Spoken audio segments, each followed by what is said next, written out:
Here are a few recommendations to give you the best experience when using your vehicle's Bluetooth hands-free calling capabilities.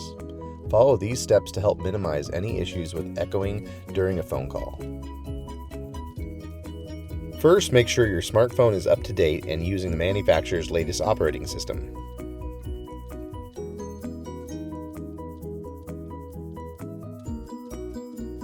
Next, make a phone call.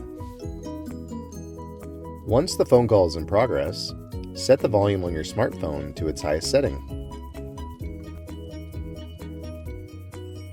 With the volume on the phone properly adjusted, you can now fine-tune the volume directly from your vehicle's audio system using the volume adjustment knob or the steering wheel controls.